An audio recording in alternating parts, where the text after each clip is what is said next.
안녕하세요. 다산에듀의 이창선 교수입니다. 자, 이번 시간에는 유체의 정의에 대해서 같이 알아보도록 하겠습니다.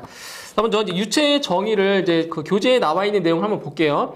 자, 이제 보시면 아무리 작은 값이라도 전단력, 그러니까 점성이나 마찰이라는 거예요. 전단력이 유체 내부에 작용하면 비교적 크게 변형을 이루다가 그 전단력을 제거하였을 때에도 유체 내부에 전단 응력이 작용하는 동안 연속적으로 변형을 일으키는 물질을 유체라고 정의를 내리고 있습니다.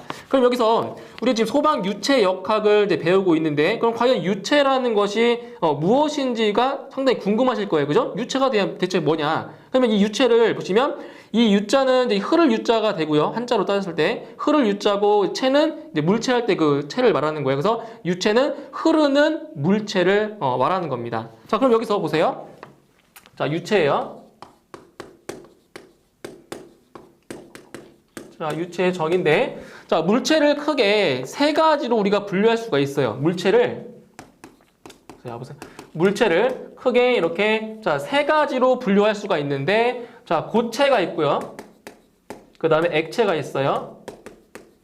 그리고 마지막으로 기체라는 것이 있습니다. 그럼 이 세 개의 물체 중에서 고체, 액체, 기체 중에서 흐르는 물체가 뭔가요? 흐르는 거는 바로 액체와 기체만 흐를 수 있는 거죠. 그죠? 그래서 요 액체와 기체 요 두 가지를 통틀어서 뭐라고 한다? 바로 이것을 유체라고 하는 겁니다. 유체. 그래서 우리가 소방 유체 역학에서 다루는 거는 고체를 다루는 것이 아니라 액체와 기체, 즉 흐르는 물체에 대해서만 다루는 겁니다. 그래서 액체와 기체를 통틀어서 우리는 유체라고 한다라는 거 기억해 주시면 되고요. 그런데 만약에 자, 하나 예를 들어 볼게요. 여기에 지면이 있어요. 지면에. 자, 지면이 이렇게 있고요. 자, 여기에 이런 식으로 어떠한 물체가 있다라고 가정했을 때 자, 아래쪽은 이제 고정이 되어 있는 거예요. 아래쪽은 고정이 되어 있고, 자, 위쪽 방향에서 수평 방향으로 이렇게 힘을 가하면 자, 이 물체가 어떻게 변형을 이루어진단 말이에요. 힘을 줬기 때문에. 자, 어떻게 변형을 이루냐면 이런 식으로 변형을 이룰 거라고요. 그러니까 아래는 이제 거의 고정되어 있다고 생각하시면 돼요. 고정되어 있는 상태에서 위쪽에 이렇게 힘을 가하면 위쪽 방향으로 이렇게 기울어진다는 얘기죠. 이렇게 어떤 물체가 이렇게 기울어진다는 얘기예요. 근데 고체 같은 경우에는 여기서 가하는 힘을 제거하면 여기서 바로 정지해버려요.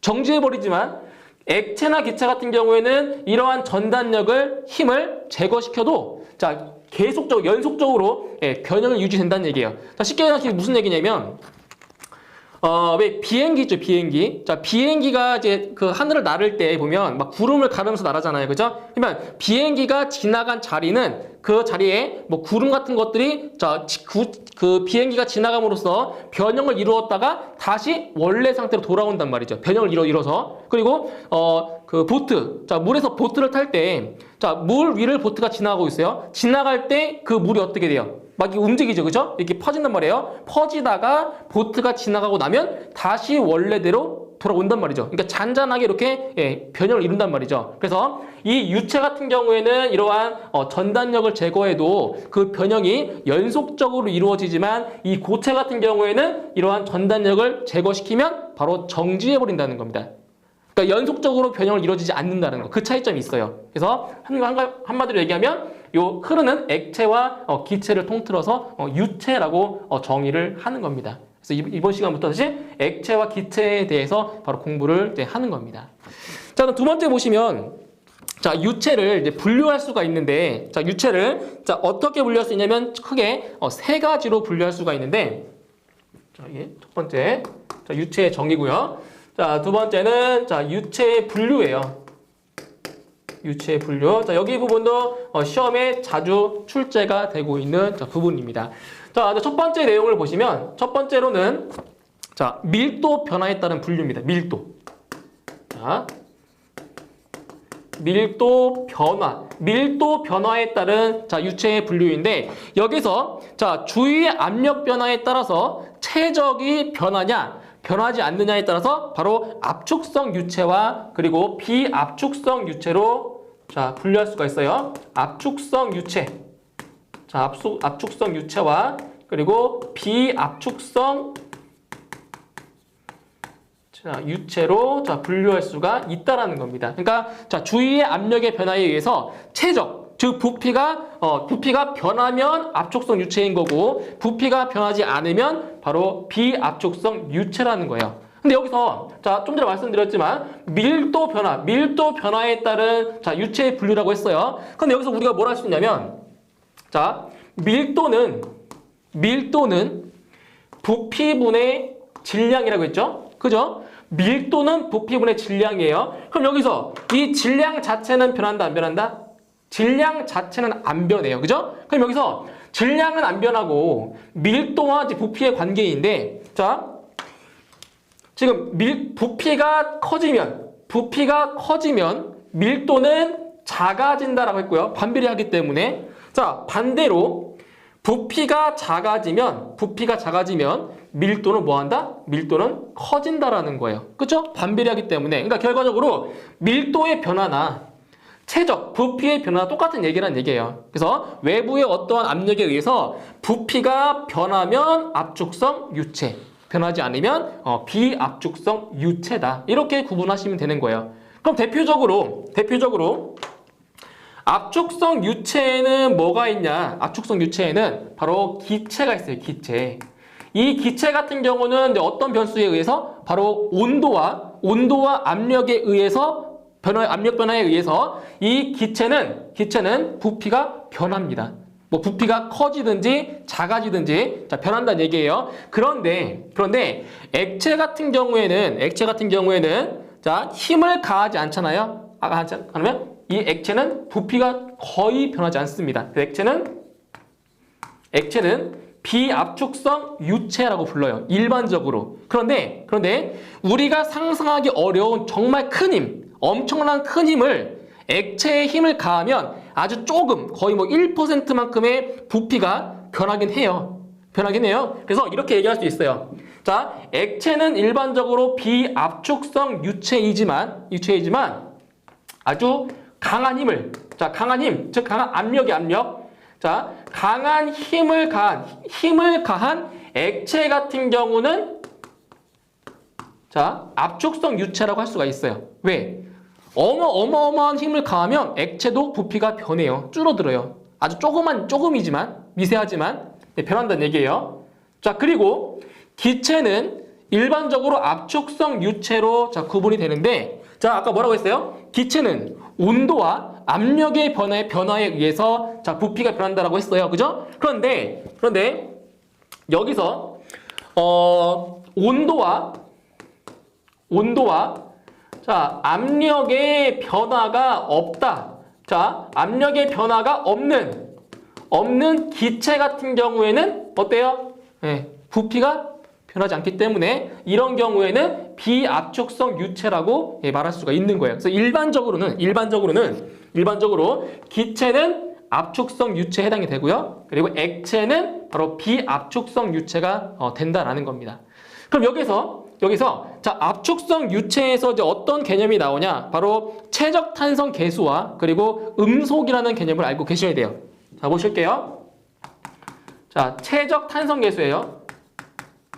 최적 탄성 계수. 자, 이거는 시험에서는 이제 계산 문제로 출제가 되고 있는 부분이에요. 그래서 공식을 알고 계셔야 되는데, 자, 이런 얘기입니다. 자, 요 용기에 자, 용기가 하나 있고요.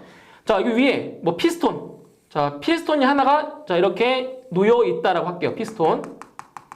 자, 이렇게 놓여 있다라고 할게요. 그러면 이 용기 안에 피스톤으로 밀폐된 용기예요. 닫혀 있는 이 상태에서 자, 처음의 부피가 얼마냐? 처음 부피는 자, 이만큼.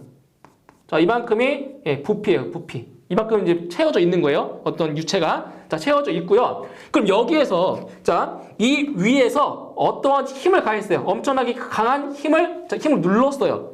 압력을 가한 거죠. 자, 압력을 가하면 이 피스톤이 내려오면서 어떻게 되겠어요? 부피가 요 용기 안에 있는 유체의 부피가 어떻게 되겠어요? 줄어들겠죠.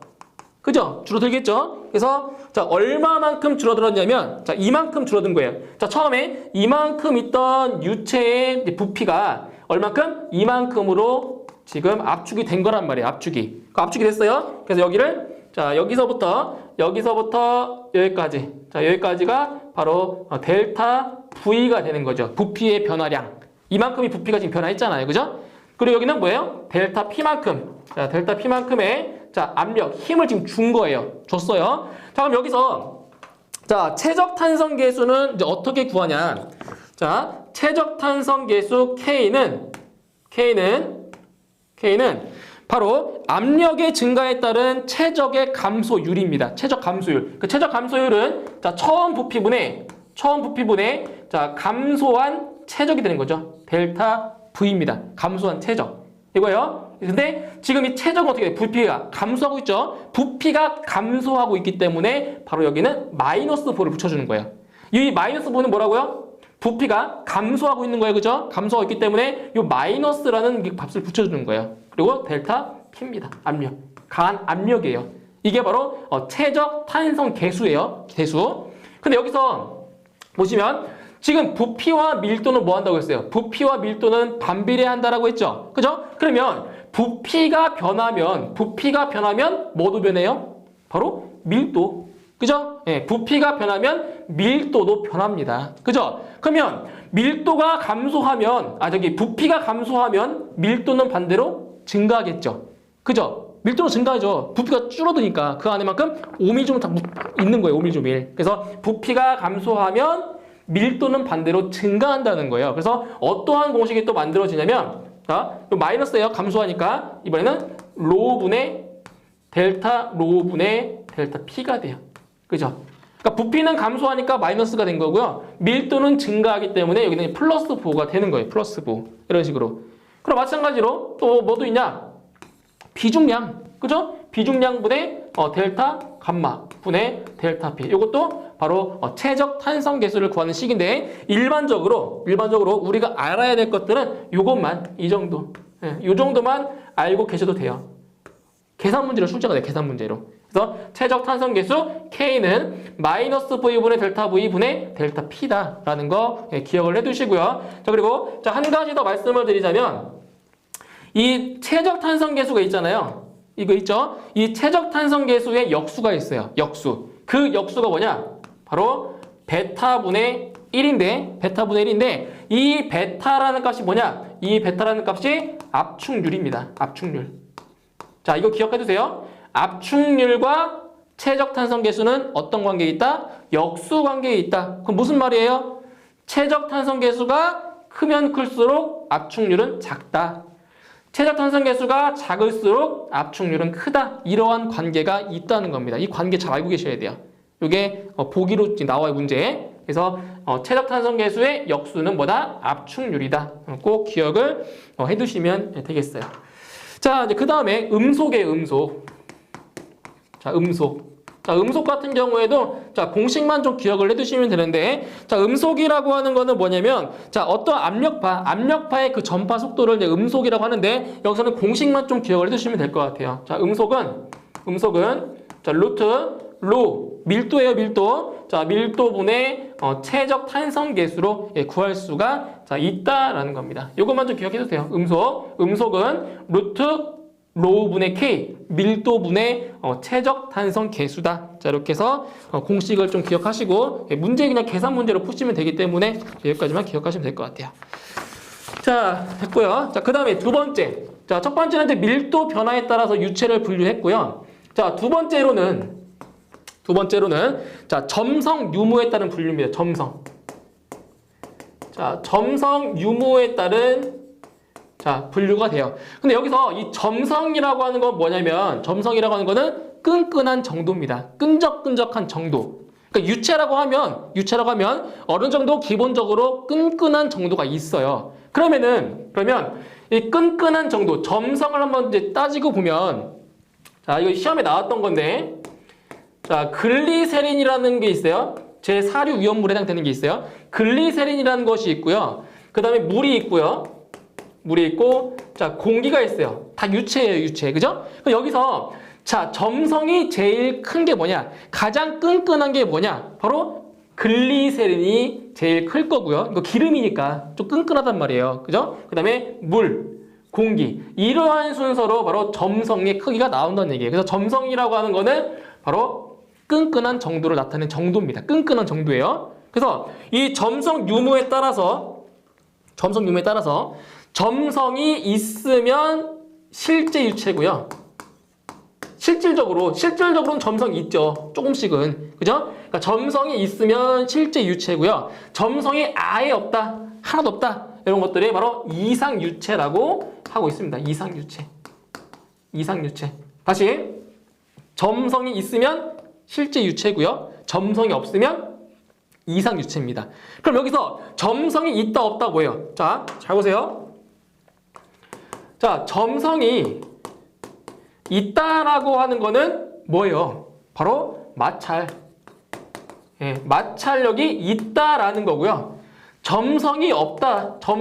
자, 점성이 없다라고 하는 거는 자, 뭐가 없다는 얘기예요? 바로 예, 마찰이 없다는 거예요.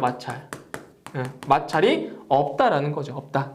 자, 그리고 자, 이 실제 유체 같은 경우에는 자, 아까 뭐라고 했어요? 자, 점성이 있다고 했죠? 있다고 했어요. 그리고 압축성이다. 좀 전에 얘기했던 거예요. 자, 실제 유체는 자, 점성이 있으며 뭐다? 압축성 유체이다. 라는 거고요. 이상 유체 같은 경우에는 자, 점성이 없어요. 예, 점성이 없고요. 그리고는 비압축성 유체다. 자, 이렇게 얘기를 합니다. 이런 게 시험에 나와요. 이런 게 이상 유체에 대한 설명 중 뭐 옳은 것, 옳지 않은 것 이런 게 나온다고요. 그래서 실제 유체는 점성이 있으며 압축성 유체다. 그리고 이상 유체 같은 경우에는 예, 점성이 없으며 비압축성 유체이다. 자, 이렇게 얘기를 한다라는 겁니다. 이런 식으로. 자, 그럼 여기서 이제 뭐를 얘기할 수가 있냐면 자, 실제 유체인 경우에 자, 이런 거예요. 자, 여기 이제 어떠한 배관. 자, 배관에 자, 물이 흐른다라고 할게요. 이제 물 같은 경우는 이제 기본적으로 어떠한 점성은 있어요. 그죠? 점성이 있어요. 자, 이렇게 자, 이 배관에 이제 물이 흐른다라고 가정했을 때 자, 물이 이렇게 흐른단 말이에요. 물이 이렇게 막 흘러요. 자, 그럼 점성이 있기 때문에 바로 이 벽면. 이 벽면에는 어떻게 되겠어요? 벽면에서는 어떻게 돼요? 바로 점성이 있기 때문에 이 벽면에서 마찰력이 생긴단 말이에요. 그죠? 마찰력이 생겨요. 그러면 이런 얘기죠. 이렇게 자, 곡선을 그려보면 자, 벽면에서 멀리 있을수록 어떻다는 얘기예요? 유체가 흐르는 속도가 가장 빠르다는 거예요. 점성 있을 경우에. 그러니까 무슨 말이냐면은 자, 이렇게 자, 속도 곡선이 이렇게 나온다는 거예요. 이렇게 속도. 자, 유체의 속도가 이런 식으로 배열이 된다는 거예요. 실제 유체일 때. 이렇게. 그러니까 벽면으로부터 멀리 떨어질수록 뭐 하다고요? 속도가 더 빠르다고요. 왜? 이 배관의 벽면 쪽에서는 뭐가 있기 때문에? 마찰이 있기 때문에 속도가 그만큼 더 준다고요. 그래서 실제 유체인 경우에는 이러한 자, 속도의 관계가 있고요. 근데 이상유체 같은 경우는 어때요? 이상유체는 점성이 없어요. 즉 마찰이 없기 때문에 이상유체인 경우에는 유체의 그 흐르는 속도가 일정해요. 이렇게. 네, 일정해요. 이렇게. 일정. 벽면에 가깝든 멀든 속도가 일정하다고요. 왜? 점성이 없으니까. 그래서 여기서 이 왼쪽 자, 여기 이거는 뭐라고요? 여기는 실제 유체일 때 자, 유속이 되는 거고요. 분포가. 자, 이런 경우에는 뭐예요? 점성이 없을 때, 즉 이상유체일 때. 네. 이상유체일 때 자, 이러한 유속의 분포가 이루어지는 겁니다. 일정해요. 이렇게. 아시겠죠? 이거는 바로 점성의 유무에 따라서 바로 실제 유체 그리고 이상 유체로 이렇게 분류할 수가 있습니다. 자, 이거예요. 자, 이제 그다음 세 번째. 자, 세 번째는 자, 변형률에 따른 분류예요. 변형률. 자, 세 번째는 자, 변형률에 따른 분류인데 자, 여기서는 이제 뭘로 구분할 수 있냐면 바로 뉴턴 유체와 뉴턴 유체와 비뉴턴 유체로 구분할 수가 있습니다. 이렇게. 그럼 여기서 뉴턴 유체다. 뉴턴 유체라고 하는 것은 뭐냐? 이건 뭐냐? 바로 뉴턴의 점성 법칙이죠. 뉴턴. 보세요. 뉴턴의 점성 법칙이 점성 법칙이 성립하는 유체. 자, 성립하는 유체를 뉴턴 유체라고 하고요. 그럼 반대로 비뉴턴 유체는 뭐겠어요? 뉴턴의 점성 법칙이 성립하지 않는 유체가 뭐다? 비뉴턴 유체라는 거예요. 간단해요. 그럼 여기서 이제 어떠한 개념이 나오냐? 바로 여기 있죠. 뉴턴의 점성 법칙을 아셔야 돼요. 뉴턴의 점성 법칙. 자, 좀 전에도 말씀드렸지만, 자, 유체가 흐르는, 자, 이러한 이제 배관이 있다라고 했을 때, 자, 이렇게 배관이 있다라고 했을 때, 이 배관을 통해서 유체가 이렇게 흐르려면 뭐가 필요한 거예요? 뭐가 필요해요? 어떤 힘이 필요하겠죠, 힘이. 그죠? 힘이 있어야 이게 물이 흐를 거 아니에요. 아무런 힘도 주지 않는데 물이 흐를 수가 없잖아요. 왜? 수평하기 때문에. 이게 만약에 이렇게 경사져 있는 배관이라고 한다면 아무런 힘을 주지 않아도 물은 흘러요. 유체는 흘러요. 그런데 이렇게 수평 배관 같은 경우에는 아무런 힘을 주지 않으면 물이 흐르지 않는다고요. 그죠? 그때 바로 이러한 어떠한 힘이 필요한데, 자, 그 힘이 뭐냐?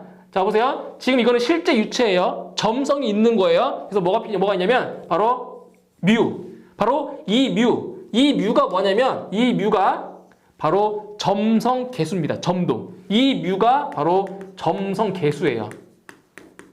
점성 계수. 제가 단위와 차원 공부할 때 말씀드렸던 거 있죠? 그게 바로 이 점성 계수라는 거예요. 자, 점성 계수에다가 곱하기 A. 자, A는 뭐냐면 A는 자, 단면적이에요. 단면적. 그리고 du dy입니다. du dy.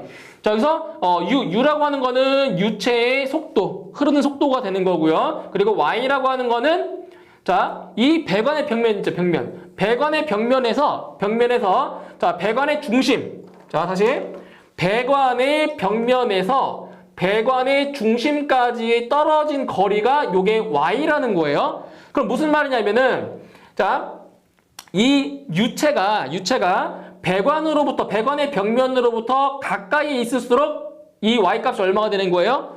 0이 되는 거예요, 0. 그리고 중심에 가까울수록 뭐가 되는 거예요? 바로 이 y의 값은 최대가 되는 겁니다. 최대가 되는 거예요. 그럼 이거는 뭘 얘기하고 싶은 거냐면 지금 보세요. 지금 이 힘과 이 거리 y는 서로 반비례 관계에 있어요. 무슨 말이냐면은 지금 이건 점성이 있는 실제 유체이기 때문에 벽면에 가까우면 가까울수록 어떻게 돼요? 여기 마찰력. 그죠? 마찰이 더 심하다는 얘기예요. 그래서 무슨 말이냐면 이런 식으로 분포가 이렇게 된다고 했죠. 이런 식으로. 그러니까 관의 벽면에서 멀리 떨어질수록 어때요? 유체의 속도가 더 빠르다라고요. 빨라요. 이렇게 선형인 곡선이 나오게 되는 거예요. 더 빨라요. 그래서 이 식을 이제 좀 변형을 해볼게요. 이 식을 변형해볼게요. 자, 양쪽에 있는 면을 갖다가 뭘로 나눠줄 거냐면 이 A로 나눠볼 거예요. A로. 그럼 A로 나눠주면 A분의 F는 뮤 곱하기 du dy가 돼요. du dy. 그럼 여기서 A분의 F라는 게 뭐예요, 이게? 자, 면적당 가해지는 힘이에요. 압력이죠.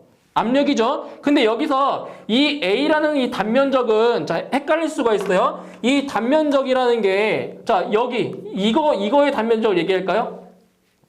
이 단면적을 얘기할까요? 이 A라는 게 아니라는 거죠. 아니라는 겁니다. 자, 어디를 얘기하는 거냐면 지금 이 배관 같은 경우는 원기둥이에요, 원기둥인데 지금 자, 유체가 이쪽 이렇게 유체가 흐르고 있잖아요. 이렇게 흐르고 있잖아요. 그죠? 근데 여기서 요 A, 이 단면적이라고 하는 거는 이 단면을 얘기하는 것이 아니라 바로 이 원통으로 되어 있는 배관의 건널비를 얘기하는 거예요. 그러니까 여기서 이러한 원기둥 있죠. 원기둥을 전개를 하면 어떻게 나와요? 전개를 하면 이렇게 나와요. 쭉 펼치면 그때 그 A의 면적, 이 A라는 면적이 여기의 단면을 이걸 얘기하는 것이 아니라 어디를 얘기한다고요? 여기를 얘기를 한다고, 여기를. 이 면. 왜냐면 지금 보세요. 지금 이 면이랑은 수직으로 작용하고 있잖아요. 그죠? 근데 지금 실질적으로 이 유체가 흐르고 있는 거는 어떻게 흘러요? 수평으로. 그죠? 수평으로 흐르고 있기 때문에 바로 여기서 마찰이 발생하는 거는 여기가 아니라 어디라고요? 이 관의 벽면에서 마찰이 발생하는 거잖아요. 그죠? 그래서 이 면적이라고 하는 것이 이 면을 의미를 하는 거예요. 이 면을. 그죠? 이 면이에요. 그래서 이 면적당 가해지는 힘, 이거를 뭐라고 하냐? 요거를 갖다가 전단응력이라고 합니다. 전단응력. 그래서 요거를 갖다가 전단응력 타우라고 표시를 해요. 자, 공식 나왔어요. 잘 보세요. 전단응력 타우는 점성 개수 곱하기 du dy입니다. du dy. 그때 여기서 이 du dy를 뭐라고 하냐? 바로 속도 9배라고 합니다. 속도 9배. 그때 여기서 이 9배가 뭐냐? 바로 속도 기울기라고 해요. 속도 기울기. 이거예요. 자, 그럼 뭘 할 수가 있냐? 자, 보세요. 전단응력은 점성계수에 뭐한다? 비례한다. 그쵸? 그렇잖아요. 점성계수가 크면 클수록 전단응력 크잖아요. 그죠? 그리고 전단응력은 그리고 속도 기울기와 속도 9배와 뭐한다? 비례한다. 그래서 뭐라 할 수가 있냐면 전단응력은 점성계수와 속도 9배의 함수라고 얘기할 수가 있어요. 아시겠죠? 이거예요. 이게 바로 전단응력입니다. 전단응력. 네? 전단응력이에요. 자, 그럼 여기서 이제 또 뭐 어떤 개념이 나오냐면 지금 이 뮤라고 하는 게 뭐라고요? 뮤라고 하는 것이 뭐라고 했어요? 이게 점성계수예요. 뮤는 점성계수예요. 그러니까 점성계수가 크면 클수록 더 끈적끈적한 거예요. 더 흐르기 어렵다는 얘기예요. 그쵸? 자, 이제 뭐를 아시냐? 자, 점성계수랑 이 점성계수를 이용해서 뭐를 구할 수가 있냐면 동점도. 자, 동점도라는 식을 구할 수가 있어요. 그러니까 동점도는 다른 말로 동점성계수라고 해요. 동점성계수. 그래서 동점도 같은 경우는 단위가 기호가 뮤. 뉴예요. 자, 동점도 뉴는 자, 점성계수를 밀도로 나눠주면 돼요. 이게 동점도예요. 아시겠죠? 다시 동점성계수 뉴는 밀도분의 뮤다. 밀도분의 점성계수다. 이 식 꼭 기억을 하셔야 돼요. 이거 시험에 잘 나와요. 동점도는 밀도분의 점성계수다. 아시겠죠? 이거예요. 이거. 그래서 이 단위도 좀 아셔야 되는데 이 점성계수 같은 경우에는 단위가 그 절대 단위로 보시면 바로 킬로그램 퍼 메타세크예요. 아시겠죠? 점성계수, 점도의 단위는 킬로그램 퍼 메타세크고요. 그 다음에 동점도 같은 경우에는 단위가 뭐냐? 동점도는 단위가 제곱미터 퍼 세크입니다. 단위 기억하셔야 돼요. 단위 꼭 기억하셔야 돼요. 근데 여기서 이 점성계수의 단위를 알고 이 공식만 알고 있으면 이 동점성계수의 단위도 쉽게 구할 수가 있어요. 유도하면 돼, 유도. 어차피 여기서 그 점성계수의 단위는 킬로그램 퍼 미터 곱하기 세타예요. 메타 곱하기 세타. 메타 곱하기 세크. 그 다음에 밀도. 자, 밀도의 단위는 뭐예요? 밀도의 단위는 세제곱미터 퍼 뭐예요? 킬로그램이잖아요. 부피분의 질량이니까. 그럼 여기에서 킬로그램이랑 킬로그램 약분되죠. 자, 여기 미터랑 미터 하나 약분되죠. 이렇게 되죠. 그게 뭐가 되는 거예요? 그래서 단위가 제곱미터 퍼 세크가 되는 거예요. 이렇게 단위도 유도할 수가 있다고요. 단위를. 암기하시면 더 좋겠죠. 암기하시면 더 좋지만 그게 안 되면 이렇게 유도할 수도 있다라는 거예요. 유도. 자, 이렇게 해서 변형률에 따라서 뉴턴 유체와 비뉴턴 유체로 분류할 수가 있다라는 거. 이렇게 해서 이번 시간에 유체의 정의와 그리고 유체의 분류에 대해서 알아봤고요. 다음 시간에는 바로 기출 문제 한번 풀어보도록 하겠습니다. 예, 수고하셨습니다.